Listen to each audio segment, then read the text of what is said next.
This is where we kind of get into a bit of a delicate balancing act for employers. As workplaces continue to welcome back employees, questions abound around the vaccine holdouts. 30% of Canadians have yet to receive their first dose. Not even half are fully immunized. That leaves many employers grappling between safety and privacy concerns. There's no clear guidance on it yet, but the inclination is likely that public health and safety will eventually win out. Experts say it's important to develop a return plan early to ensure everyone is on the same page. That includes potential accommodations for unvaccinated workers to help ease concerns of their vaccinated counterparts. So they might want to explore, continuing a bit of remote working for those unvaccinated employees. They might want to explore keeping personal protective equipment available and enforcing that, people keep wearing masks in the workplace until everybody feels that it's safe, essentially. And while a company cannot mandate an employee be vaccinated, they can require that getting that shot be part of the job description, with very few reasons to fear allegations of discrimination. There are certain legitimate reasons, medical, religious, which would entail protections under the Human Rights Act. But for those who are making it a personal choice, choices do have consequences. Still, experts recommend breaking out the honey before dipping into the vinegar. You've seen employers essentially say, take the afternoon, you're still going to get paid, go get vaccinated, that kind of stuff. And so you want to sort of approach it from the positive side. For now, the topic of workplace vaccinations remains somewhat uncharted. Even as government and employers work out the nuances, the final say appears to favor safety over individual choice. Things that are more severe, if things get out of hand or, get acrimonious, tension goes up, you might be looking at, having to, terminate that employee and ending the employment relationship. Scott Frolick, City News, Edmonton. Most Canadians spend on When Fillmore's and other strip clubs across the city open this Friday, the rule is going to be no jab, no entry. Anyone wanting to get inside is going to have to show proper ID and proof of vaccination. Now, Fillmore says it's about keeping staff safe. They say that everyone inside, from dancers to doormen, have been fully vaccinated. While talking to passersby, some think it's too extreme, that it's pitting the vaccinated against the unvaccinated. People should be able to do what they want. But most people I've talked to agree with this no vaccine, no entry policy that's going to be in place here in another strip club. No vaccine, agree with this no vaccine against the unvaccinated. Against the unvaccinated, that it's pitting the vaccinated against the unvaccinated. People, it's pitting the vaccinated against the unvaccinated. People should be able to do. It's pitting the vaccinated against the unvaccinated. People should be able to do what they want. But most people I've talked to agree with this no vaccine, no entry policy that's going to be in place here in other strip clubs. They think it should expand to other businesses. In fact, right now, most gyms, for example, have no vaccine requirements for members to be inside. Outside Fillmore's at Dundas and Sherbourne, I'm Carl Hansky. Shalom Yasharala, Shalom.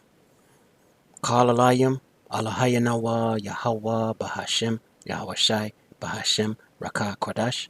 Double honors to the apostles and elders, a great Muslim who teach well and rule well, who taught me this truth.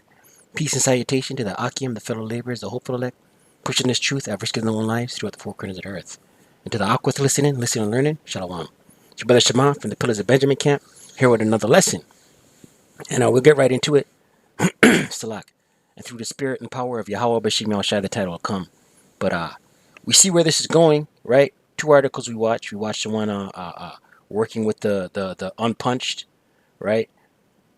And two things stood out to me in these articles. In this one, working with the unpunched, he mentioned in this article, it's in the ad screen. But the first one that we watched, the analyst mentioned that things will become acrimonious between the employer and the employee, right? And when you're looking at that word acrimonious, it means a bitter dispute, right? Angry dispute, right? So these things are getting set up to come, man. Disputes between employer and employee. You know what I mean? And what stood out in this article right here is when he said, and I tried to rewind it, But when he said pitting the waters punched up against the unpunched, right? So I just wanted to touch on a couple scriptures, man, through the Spirit and power of Yahawashi. And yeah, things, you know, things are about to wax worse.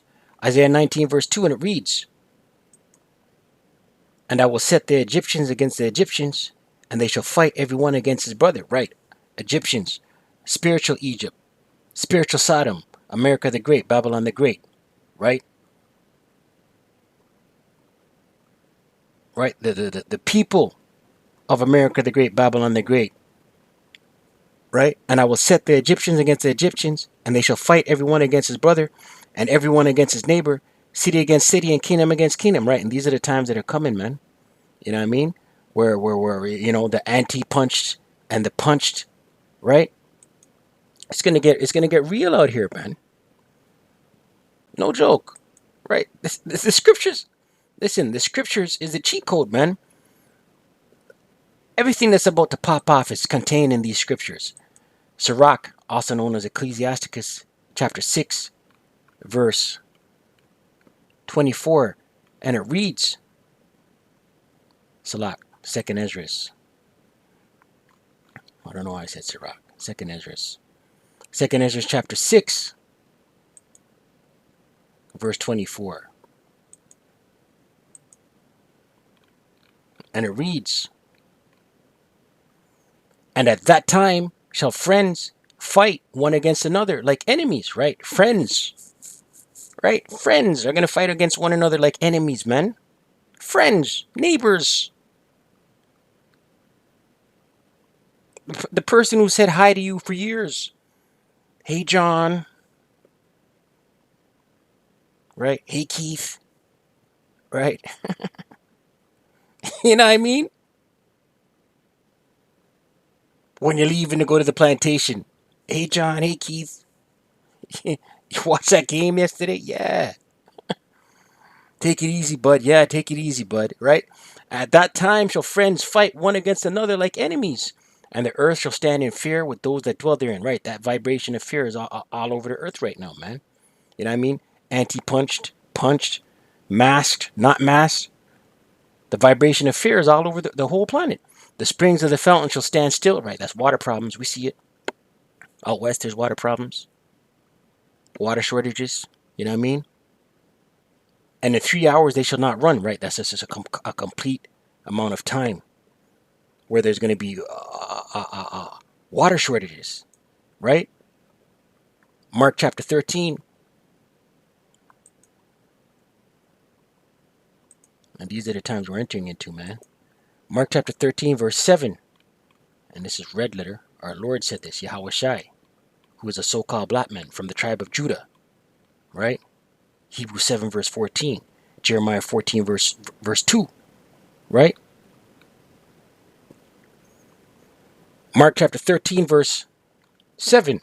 And it reads, "And when ye shall hear of wars and rumors of wars, be ye not troubled." Right? Don't be troubled. Us in this truth, the hopeful elect, we're not troubled by all these rumors. We're rejoicing. We're clapping. We're applauding. We're rejoicing, man. Isime. Because we know that the deliverance is near. Salvation is near. Right? "And when ye shall hear of wars and rumors of wars, be ye not troubled. For such things must needs be, but the end shall not be yet." Right? These things got to happen. Right? The end shall not be yet, but these things got to happen first before the end comes. "For nation shall rise against nation, and kingdom against kingdom, and there shall be earthquakes in diverse places." Right? We're seeing earthquakes, man. "And there shall be famines and troubles." Right? Famines. South Africa's upside down right now, man. There's mass looting because there's no food, man. There's no food, man. You know, America the Great, Babylon the Great, in thy securities. Let's get that, man. People over here in their bubble. You know what I mean?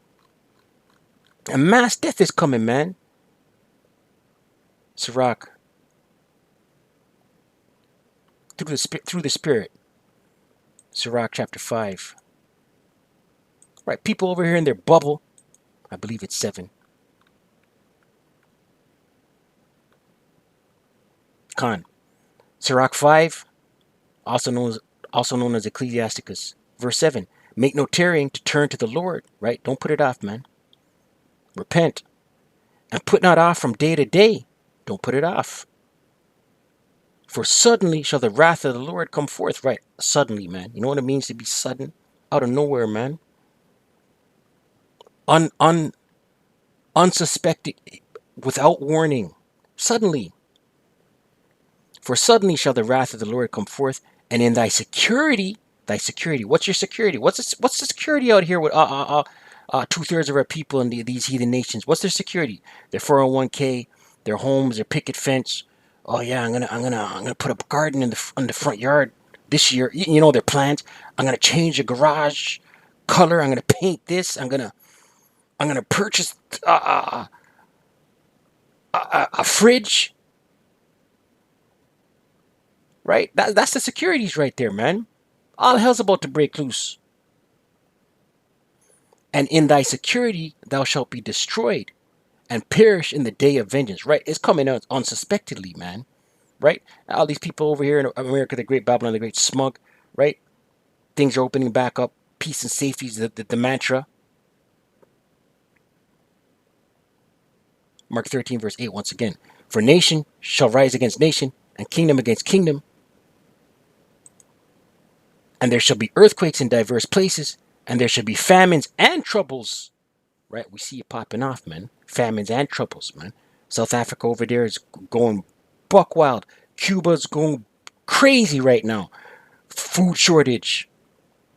Riots. Looting. Cuba and South Africa is going crazy right now, right? America the Great in their bubble. These Babylonians in their securities, right? And there shall be famines and troubles. These are the beginnings of sorrows, right? The beginning of sorrows, man. Right? Let's look into this word. Sorrows. This is the beginning. For something to begin means it's just the jump off. The start. Sorrows. In the Greek, the pain of childbirth, travail, pain, birth pangs, intolerable anguish, in reference to the dire calamities precede the advent of the Messiah. Are you getting that right there? In reference to the dire calamities preceding the advent of the Messiah, preceding the return of Yahawashi. Dire calamities. This is the beginning of all of this.